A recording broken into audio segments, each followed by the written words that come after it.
지난 5월 12일 서울 고등법원에서 가수 정준영, 최종훈 씨의 집단 성폭행 사건 2심 공판이 열렸습니다. 사회적으로 무리를 일으켜서 죄송합니다. 현실 조사 잘 받겠습니다. 두 사람이 법정에 서게 된 건 지난해 3월 11일로 거슬러 올라갑니다. 어느 익명의 제보자가 정준영 씨의 휴대폰에서 발견한 성매매 및 불법 음란 동영상 촬영 6호 정황이 담긴 단체 채팅방 대화 내용을 방정현 변호사에게 제보하며 이들의 만행이 만천하에 알려진 것. 용서받을 수 없는 범죄를 저질렀습니다. 저에 대한 모든 혐의를 인정합니다. 단톡방 사건이 수면 위로 오른 지 이틀 후 정준영 씨는 11차례에 걸친 불법 음란 동영상 촬영 및 유포 혐의를 모두 인정하며 연예계 은퇴를 선언했습니다. 그런데 2016년 1월 강원도 홍천, 같은 해 3월 대구에서 정준영, 최종훈 씨가 함께 공모한 집단 성폭행 혐의까지 드러났고 성폭행 혐의 인정하십니까? 왜 혐의 부인하셨습니까? 현재까지 두 사람 모두 성폭행 혐의에 대해서 무죄를 주장하고 있는 상황. 지난 12일 서울 고등법원에서 두 사람의 2심 선고 공판이 진행이 됐는데요. 일단 정준영, 최종훈 씨는 법정에 들어서면서부터 계속 바닥만은 응시하고 있는 그런 모습이었습니다. 이 재판부는요, 정준영 씨는 합의서를 제출하지 못했고 합의를 못했다는 겁니다. 공소 사실을 부인하고 있지만 당시 상황에 대해 구체적으로 진술하고 자신의 행위에 대해 반성하는 점을 고려했다면서 징역 5년을 선고했어요. 1심에 6년보다 1년 깎인 겁니다. 그리고 최종훈 씨는 피해자와 합의는 했으나 공소 사실 자체를 인정하지 않고 있어 진지한 반성이 부족하다라고 얘기를 하면서 징역 2년 6월을 선고했는데 이거는 1심보다 절반으로 줄어든 형량입니다. 이 선고 결과를 받자마자 최종훈 씨 같은 경우는 의자에 앉은 채로 몸을 깊이 숙였고요. 정준영 씨는 연신 계속 한숨을 내쉬는 모습이었습니다. 그 궁금한 게 지금 재판이 굉장히 오래 진행되고 있잖아요. 그동안 이 두 사람은 계속 불구속 상태인 건가요? 네, 두 사람 모두 구속된 상태에서 재판이 진행되고 있고요. 법원은요, 지난해 3월과 5월 각각 두 사람에 대한 구속영장을 신청을 했습니다. 왜냐하면 증거인멸의 우려가 있다고 판단을 한 거죠. 그런데 두 사람 모두 재판이 진행 중이어서 기결수가 아니라 미결수 신분이거든요. 그래서 구치소에서 구금된 상태에서 계속 재판을 받고 있고요. 제가 그 정준영 씨랑 같은 구치소에 있었던 분한테 제보를 받았어요. 근데 그 제보 내용에 아마 정준영이 지금 엄청 사회에 나가고 싶을 겁니다. 라고 이야기를 하는 거예요. 그 밑에 적혀 있었던 내용은 이러해요. 그 유치장 안에서 형 집행을 기다리는 그 되게 불특정 다수의 미결수들이 있잖아요. 근데 이 안에서는 너는 무슨 일로 왔니? 너는 뭐 하던 사람이니? 너 나이 몇 살이야? 이렇게 서로 뭔가 신원을 파악하는 그런 단계가 있대요. 근데 정준영 씨 같은 경우는 누가 봐도 정준영이잖아요. 가수라는 직업을 알고 있으니까 거기 있는 어떤 형님들 중에서 가끔 좀 짓궂은 사람들이 너 저기 일어나서 노래 좀 해봐라. 이런 식으로 해서 벽에 이렇게 서서 노래를 부른다. 시켜서 노래를 부른다라는 제보를 하더라고요. 그러면 정준영 씨하고 최종훈 씨의 그 형량이 다른 건데 그 특별한 이유가 있나요? 먼저 두 사람이 같은 혐의를 받는 부분이 있는 게 그게 이제 특수중간간이라고요. 성폭력 범죄의 처벌 등에 관한 특례법 위반 혐의가 있습니다. 그런데 정준영 씨 같은 경우는 한 가지 혐의가 더 있어요. 바로 잘 알려진 것처럼 2015년 말부터 8개월 이상 이 상대 여성의 동의 없이 불법으로 영상물을 촬영을 하고 유포한 혐의가 있는데요. 그 추가 혐의 때문에 이 최종훈 씨보다 형량이 더 높게 나온 겁니다.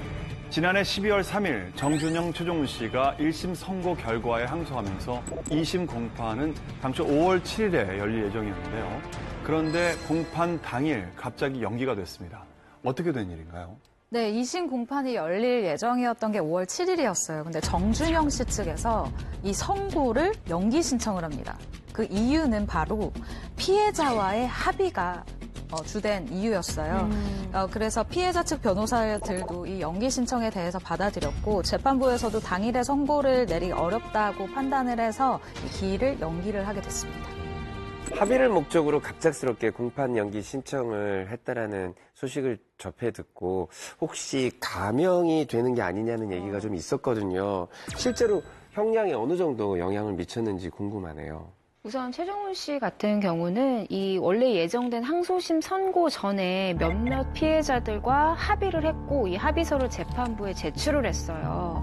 그리고 정준영 씨 같은 경우도 이 피해자들과 합의를 하고 싶어 했는데 합의서를 제출하지 못했습니다. 그래서 항소심 그 연기 신청을 했는데 연기가 됐어요. 그런데 정준영 씨만 합의를 하지 못한 채 이 항소심 선고가 열린 거예요. 그래서 이 합의를 한 사람이 이 형량이 얼마나 영향을 줄까가 이제 관건이었는데 실제로 선고에 영향을 미쳤습니다. 이 합의를 못한 정준영 씨 같은 경우는 1년만 감형을 받았지만 최종훈 씨 같은 경우는 절반의 감형을 받았거든요. 그러니까 이 합의가 실제로 선고에 굉장히 영향을 크게 준 것이죠.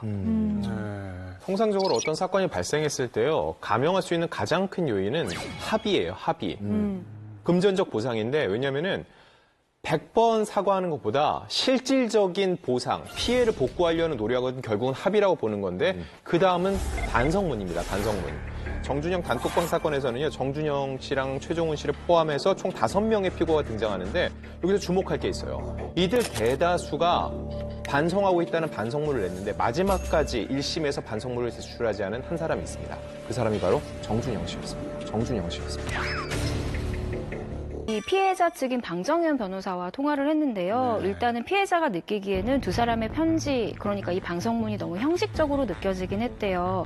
그럼에도 불구하고 최종훈 씨와 합의한 이유는 이 최종훈 씨가 보낸 4번째 편지가 본인의 마음을 움직였다라고 해요. 그런데 이 피해자는 사실 이 최종훈 씨보다 정준영 씨에게 더 화가 나 있더라고요. 사실 둘 다 이 공소 사실을 부인하고 있음에도 왜 정준영 씨에게 더 화가 났냐면 1심 공판 때부터 이 정준영 씨의 태도가 특히 반성을 보이지 않은 좀 본인에게 모욕적으로 느껴지는 태도를 보였다라는 게 지금 피해자의 주장이거든요. 그렇기 때문에 더욱 특히 정준영 씨에게 화가 나 있는 상태인 것 같습니다. 네. 이해가 안 되네.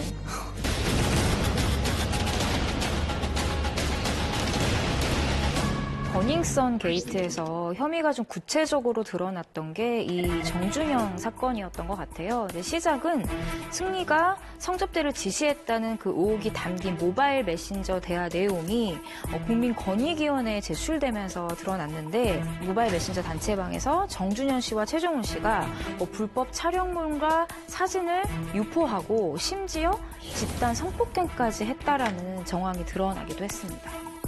지난달 29일 1심 재판에서 집단 성폭행 혐의를 받고 있던 정준영 씨가 1심에서 징역 6년, 최종훈 씨가 징역 5년을 선고를 받았습니다. 하지만 두 사람은 이를 받아들이지 않고 일단 항소한 상태입니다.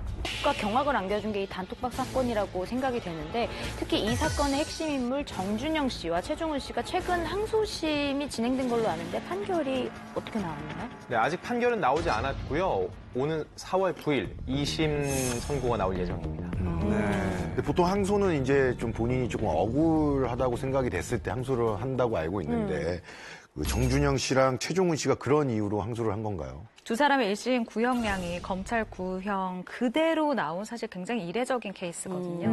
정준영 씨가 징역 6년을 선고받았고 그리고 최종훈 씨 같은 경우는 5년을 선고를 받았어요. 근데 보통은 사실 동정 성과가 있지 않은 이상은 검찰 구형량보다는 좀 적게 나온다라고 모든 사람들이 좀 알고 있잖아요. 네. 그래서 정준영 씨 그리고 최종훈 씨 둘 다 과한 형량이다라고 본인들은 판단을 하고 아무래도 항소를 한 것으로 보입니다. 근데 이제 한편으로는 이제 법적인 걸로만 놓고 판단을 해보자면 사실은 아까 저희가 초반에 얘기했던 조주빈 사건, N번방 사건의 형량이 어떻게 될 것이냐 우리가 이렇게 추측을 할 때 참 아쉽지만 뭐 법적으로 따졌을 때는 벌금형이다 아니면 뭐 1년 반 정도다 뭐 이런 형량 정도를 이제 지금의 법 체계에서는 예상을 하잖아요. 물론 뭐 특별하게 더 많이 뭐 형량이 때려질 수도 있겠지만 근데 그렇게 따져보면 사실은 이 정준영, 최종훈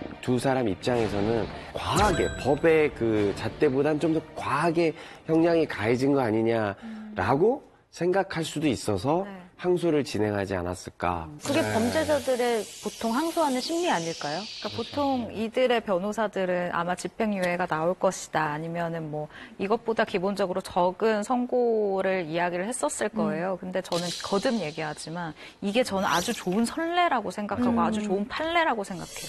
네. 이런 판례들이 계속 쌓여야 결국 우리 N번방이라던가 이런 가해자들도 마찬가지로 굉장히 높은 선고를 받을 수 있다고 생각을 하거든요.